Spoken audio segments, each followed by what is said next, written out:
मुझे लगता है कि बुनियादी फ़ोटोशॉप पाठ्यक्रम में बुनियादी ट्यूटोरियल में मैंने आपको वर्कस्पेस के बारे में थोड़ा सिखाया, लेकिन आपको वर्कस्पेस का उपयोग करने के उन्नत तरीके को भी जानना चाहिए।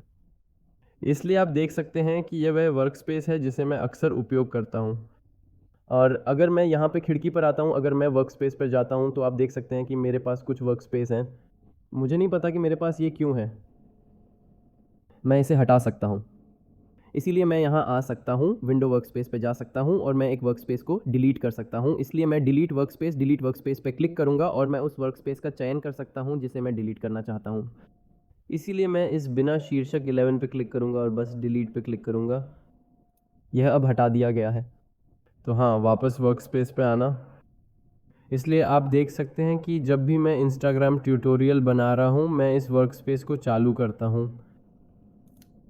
इसी तरह जब मैं यूट्यूब के लिए एक ट्यूटोरियल बना रहा हूँ, तो मेरे पास आमतौर पे ये कार्यस्थान होता है।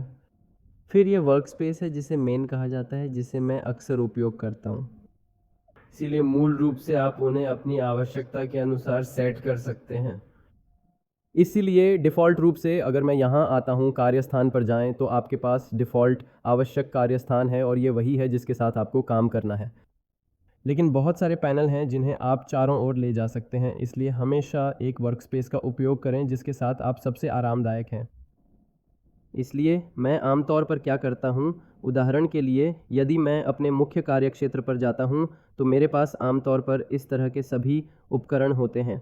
मुझे उन्हें बहुत अधिक नीचे जाना पसंद नहीं है, इसलिए ये भी सहेजा जाता है। मैं गुण और लाइब्रेरी का अक्सर उपयोग करता हूँ। कभी कभी मैं पैटर्न का उपयोग करता हूँ। तो ये सभी वर्कस्पेस हैं। ये अक्सर उपयोग किए जाने वाले पैनल हैं, जिसे मैंने उन्हें यहाँ सेट करने के लिए कहा। इसी तरह अगर मैं इस YouTube 1S पर जाता हूँ, तो मेरी आवश्यकता के आधार पर मैं उन्हें सेट कर सकता हूँ। तो बस कहते हैं कि मैं एक नया वर्कस्पेस बनाता हूँ। इसीलिए मैं वर्कस्पेस पर क्लिक करने और एक नया वर्कस्पेस बनाने के लिए यहाँ आया हूँ। आइए इसे टेस्ट फोटोशॉप कहते हैं और इन पर भी क्लिक करते हैं। फिर से ऊपर क्लिक करें। और अब अगर मैं कुछ भी गड़बड़ करता हूँ, तो चलो बस कहते हैं कि मैं इन सभी पैनलों को हटाना चाहता हूँ। मैं इन्हें भी हटाना चाहता हूँ। मैं एक बहुत ही साफ कार्यस्थान चाहता हूँ ताकि मैं इन सभी को बंद कर सकूँ। और चलो बस कहते हैं कि मैं यहाँ पर केवल लाइब्रेरी, परतें, चैनल और पथ रखना चाहता हूँ। शायद मैं इतिहास भी नहीं चाहता। और चलो बस कहते हैं कि मैं भी गुण रखना चाहता हूँ, क्योंकि गुण बेहद महत्वपूर्ण है। गुणों को यहाँ ड्रैग और ड्रॉप करूँगा। इसलिए ये एक पूरी तरह से नया वर्कस्पेस है। अब मैं इसे चालू और बंद कर सकता हूँ। चलो बस कहते हैं कि मैं अपने YouTube वर्कस्पेस पर चलता हूँ और किसी बिंदु पर मैं दूसरे पर वापस आना चाहता हूँ जो मैंने बनाया था। इसलिए मैं इस test.ps पर आऊँगा और मेरे पास ये वर्कस्पेस है। इसलिए हाँ, वर्कस्पेस वास्तव में महत्वपूर्ण है।